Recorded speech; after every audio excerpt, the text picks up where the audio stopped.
నమస్కారం మధుసూదన్ రెడ్డి గారు. నమస్తే అంజబాబు. P4 అంటే ఏంటండి? P4 అంటే హ్మ్. మనకి ఇంగ్లీష్లో చెప్పుకోవాలంటే పబ్లిక్, హ్మ్. ప్రైవేటు, హ్మ్. People, partnership. పార్ట్నర్షిప్. యెస్. ఇది ఇంగ్లీష్ వర్డ్. ఓకే. పబ్లిక్ అంటే గవర్నమెంట్, హ్మ్. తర్వాత ప్రైవేట్ అంటే కంపెనీస్ హ్మ్. ఆర్ చారిటబుల్ ట్రస్ట్, హ్మ్. తర్వాత పీపుల్ అంటే హ్మ్. ఈజ్ ఎస్టాబ్లిష్డ్ క్యాపిటలిజం, బాగా బలమైన ధనవంతులు. ఓకే. ప్రజల్లో కూడా ధనవంతులు ఉంటారుగా, Hmm. రైతాంగంలో కూడా ఉంటారు. బాగా డబ్బు సంపాదించుకున్న లాయర్లు, డాక్టర్లు, ప్రొఫెషనల్గా ఉండేవాళ్ళు ఉంటారు. డాక్టర్ వృత్తిలో ఉండేవాళ్ళు, లా వృత్తిలో ఉండేటటువంటి వాళ్ళు, Hmm. సర్వీస్ సెక్టార్లో ఉండేటటువంటి ఆడిటర్స్, రైట్. వీళ్ళు దాని కిందకు వస్తారు. Hmm. పార్ట్నర్షిప్. Hmm. వీళ్ళకి ఒక ప్లాట్ఫామ్ క్రియేట్ చేస్తారు. వాళ్ళ దగ్గర ఉన్నటువంటి సర్ప్లస్ అమౌంట్ని Hmm. ప్రజలకి, ఎవరైతే నిరుపేదలు ఉంటారో Hmm.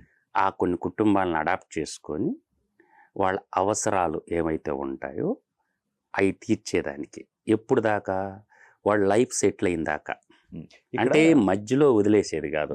మధు గారు, ఇక్కడ మీరు ఫస్ట్ ప్రైవేట్ అన్నారు కదా, ప్రైవేట్ రంగంలో ఉన్న వాళ్ళు ఏంది అంటే ట్యాక్స్ కట్టిన తర్వాత దీనికి కూడా కట్టడమా?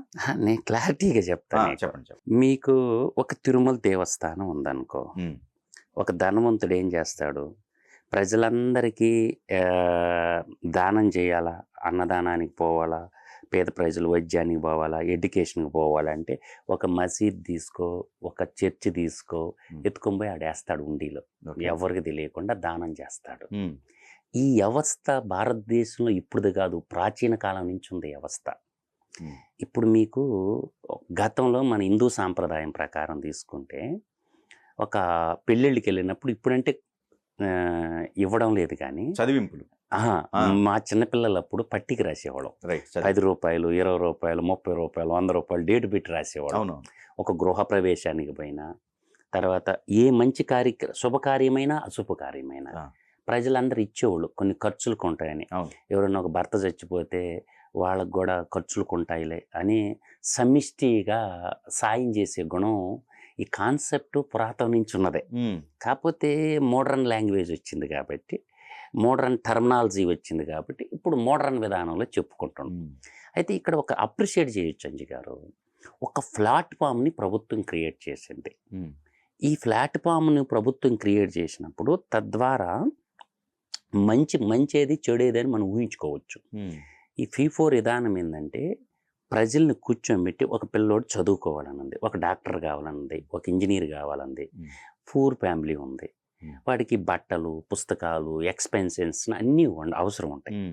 వాడికి ఎండ్ దాకా చదివియాల, అంటే ఒక సంవత్సరం ఇచ్చి వదిలేయటం కాదు. వాడిని ఎండ్ దాకా చదివిచ్చే వాడిని ఒక ఎంప్లాయీగా క్రియేట్ చేయగలిగితే వాడిలో ఉన్న పేదరికాన్ని రూపుమాపవచ్చు. కానీ ప్రభుత్వం ఆల్రెడీ తీసుకుంటుంది కదండి, ఒక ఏది ఇప్పుడు మన గవర్నమెంట్కి సంబంధించిన విద్యాదేవన్ కావచ్చు, ఇట్లాంటివి ఉన్నాయి కదా, దానికి లింక్ అవ్వాలి. అది వేరు. ఓకే. అవి చాలా ఫీజు రీయింబర్స్మెంట్లు అవన్నీ వాడిని ఉపాధి దాకా తీసుకుపోవాలి. ఇప్పుడు వాడు రూమ్ ఎక్స్పెండిచరు చాలా ఉంటుంది, ఎక్స్పెండిచర్. ఎడ్యుకేషన్ సిస్టమే తీసుకో, అన్ని దానాల కన్నా విద్యాదానం గొప్పదంటారు పెద్దోళ్ళు. రైట్. ఇప్పుడు నా విషయానికే తీసుకో కిషోర్, మా అంజిబాబు గారు, ఐటీసీలో భద్రాచలంలో పిల్లోడు ఉన్నాడు. మా ఫ్యామిలీలో నా గురించి కొంతమంది విద్యార్థులకు తెలుసు, బాగా చదువుకున్న పిల్లల్ని చేయిస్తే ఇలా కోటీశ్వరులు అయిపోయారు. కనీసం ఒక పూట తినటానికి లేని పిల్లల్ని కూడా చాలామందికి తెలుసు. నేను చదువుకు తప్ప దేనికి సాయం చేయను, వాడు చదువుకుంటానంటే ఎంత దూరమైనా సాయం చేశా. JNT, హైదరాబాద్ JNTలో అసలు కోర్సులు ఉన్నాయని కూడా తెలియదు. అంటే అంత ఎక్స్పెండిచర్ నా దగ్గర ఎక్కడది అంజి గారు అని మీరు అన్నట్లు, నాకున్న పరిచయాలతోటే వాళ్ళని బాగా ఉన్నతమైన చదువులు, ఎంటెక్లు, బీటెక్లు అయిపోయిన తర్వాత పీజీలు చదివిచ్చేసి, ముందు చదువుకోండి అని చెప్తే కెమికల్ ప్లాంట్లు, కెమికల్ ఇంజనీర్లు అయిన వాళ్ళు ఉన్నారు, ఎంటెక్ ఇంజనీర్లు అయిన ఉన్నారు. ఒక సామాన్యుడైన, ఒక మారుమూల కుగ్రామం వచ్చినటువంటి నాకే, అంటే విద్యని ద్వారా వాళ్ళు ఉన్న పేదరికాన్ని పోద్దని నేను బలంగా నమ్ముతాను. ఓకే. అట్ట నేనేం చేశానంటే, JNTలో ఉన్న ఇవాళ ఆస్ట్రేలియాకి కూడా పోయారు, వాళ్ళందరికీ ఒకటే చెప్తా, వితౌట్ ఇంట్రెస్ట్ డబ్బులు ఇప్పించే వాళ్ళకి. ఓకే. Without interest. మీరు చదువు అయిపోయినాక మీరు జాబ్ చేసేటప్పుడు వాళ్ళు ఇంకొక బిడ్డకు సాయం చేయడానికి ఉంటాయినా, మీరు వాళ్ళకని without interest, like that GK Naidu అని ఉంటాడు మలేషియా టౌన్షిప్లో, ఆయన మా పక్క గ్రామం అయితే జీకే నాయుడు గారిది ఒకే రోజు 8 లక్షలు తెచ్చాం ఆయన దగ్గర. పూణేలో సింబాయసిస్ అని ఉంటుంది, అక్కడ MBA సీట్ వచ్చింది అబ్బాయికి. డబ్బులు లేవు, డబ్బులు లేనంత మాత్రం చదువు ఆగకూడదు కదా, జీకే నాయుడు గారు ఇచ్చారు. ఆ అబ్బాయి బిజినెస్ స్కూల్లో చదువు అయిపోయిన తర్వాత అబ్బాయి జాబ్ చేసి 1 yearలోనే ఆ డబ్బులంతా రిటర్న్ బ్యాక్ చేశాడు. మళ్ళీ అప్పుడు చెప్తాడు, అరే నువ్వు గొప్పోడు అయినావు కదా నాన్న, నువ్వు ఎవరన్నా ఇంకొక బిడ్డను చదివి ఆ చదువు ద్వారా నువ్వు గొప్పోడు అయినావు కాబట్టి ఎవరన్నా ఒక పేద పిల్లోడికి చదివించమని చెప్తానన్నమాట. నీకు ఇలాంటి వాళ్ళు మీకు మా ఒక మండలం చెప్తాను, రమణయ్య సార్ అని ఉన్నాడు, జువ్వగుంటపాలెం, జోలుగుంటపాలెం అంటారు, జువ్వగుంటపాలెం అంటారు, టీచర్ ఆయన. నెల్లూరు జిల్లాలో అది ఏఎస్పేట మండలంలో ఉంటుంది ఆ గ్రామం. ఒక మాదిగ కమ్యూనిటీకి సంబంధించిన ఒక టీచర్ ఆయన. ఆయన చాలా మందికి విద్యాదానం చేశాడు. చదువుకుంటే వాళ్ళ కుటుంబంలో ఉన్న పరిస్థితులు మారిపోతున్నాయి, ఎవరికి చెప్పాలి ఆయన ఇప్పటి వరకే. ఆ పేరు నేను చెప్తున్నా మీడియాలో మీకు.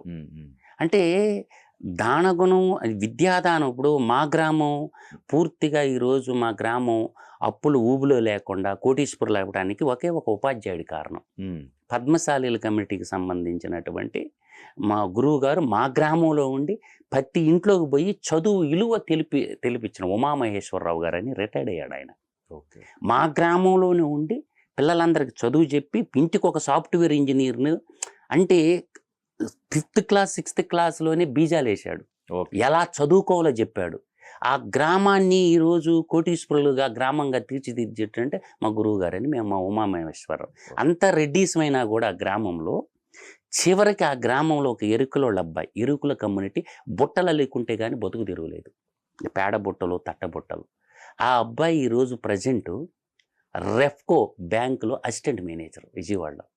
విజయవాడ రెప్కో బ్యాంకులో అసిస్టెంట్ మేనేజర్ అబ్బాయి భాస్కర్ అని. అంటే ఒక ఎరుకుల కుటుంబంలో పుట్టి ఈత మిల్లులు వాగుల్లో కోసుకొని బుట్టలు అనుకుంటే కానీ జీవితం గడకని స్థితి నుంచి ఈరోజు ఒక ఎడ్యుకేట్ అయితే అబ్బాయి రేంజ్ చూసుకోండి ఎక్కడికి పోయాడు. ఇప్పుడు ఇక్కడ మీరు ఆ సభలో ఒకటి గమనించారా, ఏది సిస్టర్ బ్రదర్కి సంబంధించి? విన్నారు కదా.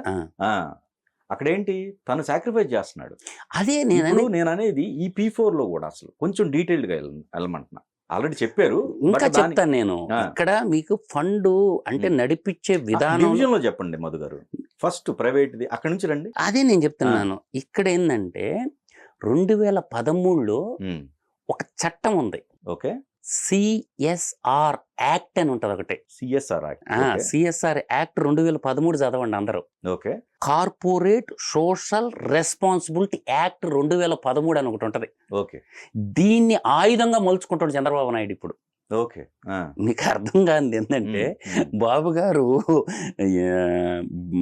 బయటికి చెప్పినా చెప్పకపోయినా జరుగుతుండేది అదే. ఇప్పుడు కార్పొరేట్ సోషల్ రెస్పాన్సిబిలిటీ యాక్ట్ అనే ఒకటి ఉంది. ఓకే, దానికి కొన్ని గైడ్ లైన్స్ ఉన్నాయి. ఆ గైడ్ లైన్స్ ప్రకారం ఏం చేయాలంటే వచ్చిన ఆదాయంలో 5% జాతికి అంకితం ఇవ్వాలి డబ్బు. బడులు కట్టియటము, లేకపోతే చెట్లు నాటటము, పొలాల్లోకి రోడ్లు పోయటము, ఏదన్నా పేద పిల్లలను చదివేయటము, ఏదో ఒక ట్రస్ట్కి డబ్బులు ఇచ్చి ఖర్చు పెట్టాలా. That is the parliament pass చేసిన చట్టం అది. ఏది ట్యాక్స్ కట్టగా అంతేనా? కట్టిన తర్వాత ఆదాయం ఉంటది. ఇప్పుడు నేను 5% లైక్ ఎగ్జాంపుల్ చెప్తాను. ఒక 100 కోట్ల రూపాయలు నా కంపెనీ టర్న్ ఓవర్ చేసింది. భారతదేశంలో ఎలా ఉంటదంటే 80-20 అంటారు, అర్థమవుతుంది. 80-20 నాకు ఒక 20 కోట్లు మిగిలింది. ఆ 20 కోట్ల మీద నేనేం చేస్తాను, ట్యాక్స్ పే చేయాలి, ఇన్కమ్ ట్యాక్స్ పే చేస్తాం. 20 కోట్లు ఇన్కమ్ ట్యాక్స్ పే చేసిన తర్వాత రిమైనింగ్ అమౌంట్ ఏదైతే ఉంటుందో ఇది ట్యాక్స్ ఎగ్జంప్షన్ అమౌంట్. ఇది మళ్ళీ ఇది దీనికి ట్యాక్స్ ఉండదు, ఎగ్జంప్షన్ కిందకు వస్తుంది. ఇది ఈ అమౌంట్ ఏదైతే దీంట్లో 5%. ఇప్పుడు 10 కోట్లలో 5% అంటే మీరు ఊహించుకోండి ఎంత వస్తుంది అమౌంట్. అట్లా నీకేందంటే ఇది ఒక ఫండ్ని మన కార్పొరేట్ కంపెనీలు, ఆంధ్రప్రదేశ్లో ఉన్న కార్పొరేట్ కంపెనీల డబ్బు అంతటికి ఇది P4 అనే ట్రస్ట్ ఏదైతే ఉందో దీనికి మళ్ళిస్తారు డబ్బు అంతా.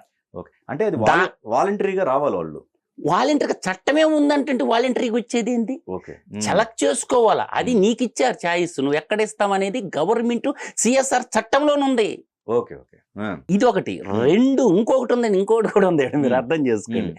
బెంగళూరు, హైదరాబాదు, చెన్నై, ఆల్ ఓవర్ ఇండియాలో నువ్వు ఏ కార్పొరేట్ కంపెనీలో ఆంధ్రప్రదేశ్ సీమాంధ్ర బిడ్డ పనిచేస్తుందంటే వాడు కూడా సెలెక్ట్ చేసుకోవాలా. ఓకే. అయ్యా మీరు ఏ ట్రస్ట్కి ఇవ్వాలనుకుంటున్నారు డబ్బులు, కాబట్టి మీరు సాఫ్ట్వేర్ కంపెనీలో హయ్యర్ ఎండ్ శాలరీలు ఉన్నటువంటి వాళ్ళందరిని అడగండి, వాళ్ళు ఏదో ఒక ట్రస్ట్ వాళ్ళు సెలెక్ట్ చేసుకోవాలా, వాళ్ళు కూడా ఇవ్వాలా. సో మన సీమాంధ్ర నేల బాగు కోరేటటువంటి సీమాంధ్ర తెలుగు తల్లి బిడ్డలందరూ కూడా ఇప్పుడు దీన్ని చూజ్ చేసుకుంటారు. నెక్స్ట్ దండి రెండోది ఇప్పుడు మీకు అర్థమైందా? రెండు ప్రైవేటులో అది ఒకటి, ప్రజల భాగస్వామ్యం అన్నాడు చూసావా. నీకు ప్రభుత్వం అనేది అడ్మినిస్ట్రేషన్ చూసుకుంటది, ప్రభుత్వం ఇన్వెస్ట్మెంట్ ఏముండదు, కానీ మానిటరింగ్ ఉంటది, సెలక్షన్ ప్రాసెస్ ఉంటుంది. ఏది ఈ మండలంలో వీళ్ళు పేదోళ్ళు, ఈ గ్రామంలో వీళ్ళు పేదోళ్ళు, ఆయా రంగాల్లో వాళ్ళని సెలెక్ట్ చేస్తుంది. ప్రభుత్వం ఏడేమో ఇన్వెస్ట్మెంట్ చేయదు, ఇన్వెస్ట్మెంట్ పెడుతుండేది కార్పొరేట్ కంపెనీలు. రెండో పార్ట్ ఎవరికి వచ్చారు నీకు, పబ్లిక్ అన్నాను చూసావా. పబ్లిక్ అన్నాక వీళ్ళు నేను చెప్పిన జాబ్ చేస్తూ వాళ్ళు సెలెక్ట్ చేసుకోవాలని చెప్పాను చూసావా. ఆ పిల్లలు వస్తారు, ఆడిటర్లు వస్తారు, డాక్టర్లు వస్తారు. అంటే సమాజానికి ఎంతో కొంత దానం చేయాలా అన్నదా. ఇప్పుడు అన్ని దానాల కల్లా విద్యాదానం గొప్పది అని అంటారు, అన్ని దానాల కల్లా అన్నదానం గొప్పది అంటారు, అన్ని దానాల్లో కల్లా ఇక రకరకాలుగా చెప్తా ఉంటారు కదా. ఇట్లా కన్యాదానం గొప్పది అంటాడు ఒక్కొక్కడు. అంటే ఇట్లా మనకు సోషల్ ఆ యాక్టే ఉంది కదా, కార్పొరేట్ సోషల్ రెస్పాన్సిబిలిటీ యాక్ట్ కింద ఇచ్చే నిధులన్నీ మన కంపెనీలో ఎవరైతే ఉన్నారో అది ఒక ట్రస్ట్ గా ఫామ్ అయిపోయి అక్కడికి ఆ నిధులు ఫ్లడ్ చేసి అక్కడి నుంచి మనం రోడ్లు పోస్తామా, మనం పిల్లల్ని చదివిస్తామా, లేకపోతే ఇంకొకటి చేస్తామా అనేది వాళ్ళు డిజైన్ చేస్తారు ప్రభుత్వం.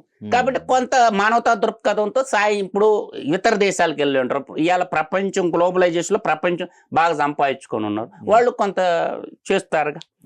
రెండోది ఏంటంటే రకరకాల వ్యక్తులు ఉంటారు సంఘంలో. కొంతమంది పిల్లలు లేకుండా ఉంటారు, వాళ్ళ ఆస్తులన్నీ ఏమైపోతాయి. తిరుమల తిరుపతి దేవస్థానానికి డాక్యుమెంట్లు అంతా ఎత్తుకుపోయి ఉండీలు వేసిన వాళ్ళు ఎంతమంది లేరు. వాళ్ళకున్న ప్రాపర్టీ ఆస్తులు అంతా పిల్లలు లేని వాళ్ళు ఏం చేస్తున్నారు, తిరుపతి వెంకటేశ్వర స్వామి ఉండిలు వేస్తే అది వెంకటేశ్వర స్వామి అయిపోతాయి. రేపు ఈ ట్రస్ట్లకు కూడా రాసి ఇవ్వచ్చు, ఇది పిల్లలకు దేశానికి ఉపయోగపడుతుంది. కాబట్టి ఇది P4 విధానం. అంటే వెరీ సింపుల్ గా చెప్పాలంటే CSR యాక్ట్ని ఉపయోగించుకుంటూ సీమాంధ్ర నేల మీద ఉన్నటువంటి చదువుకున్న బిడ్డలందరూ ఏదైతే అది ఈ ట్రస్ట్ని యాడ్ చేపిస్తారు. ఇది సింపుల్గా మన గ్రామాలకి రోడ్లు, మన పొలాల్లోకి బాట్లు, మన పిల్లలకి ఎడ్యుకేషన్, ఏదైనా ఎమర్జెన్సీగా హెల్త్ ఏదన్నా బాగలేనటువంటి వాళ్ళకి బాగు చేయటం. ఫైనల్గా చెప్పాలంటే ఆడపిల్లలకు కూడా ఇళ్ళు నిరుపేదలైనటువంటి ఇళ్ల నిర్మాణానికి కూడా వాడచ్చు. ఏదన్నా ఇల్లు కట్టుకోలేని పరిస్థితిలో ఉన్న వాళ్ళకి ఇల్లు కట్టించి ఇవ్వచ్చు అన్నమాట.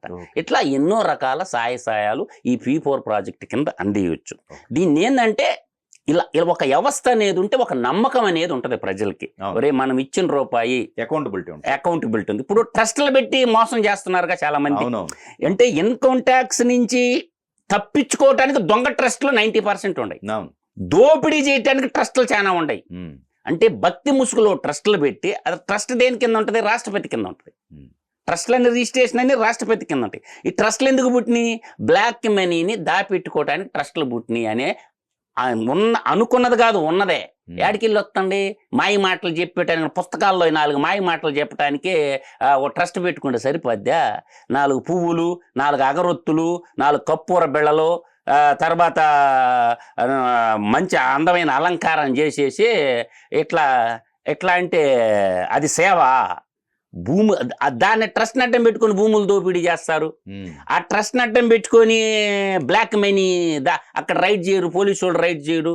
వాడు ఒక వేషం కడితే వాడు బాబా అయిపోతాడు, పాస్టర్ అయిపోతాడు, వాడు ఇమాం అయిపోతాడు అనమాట.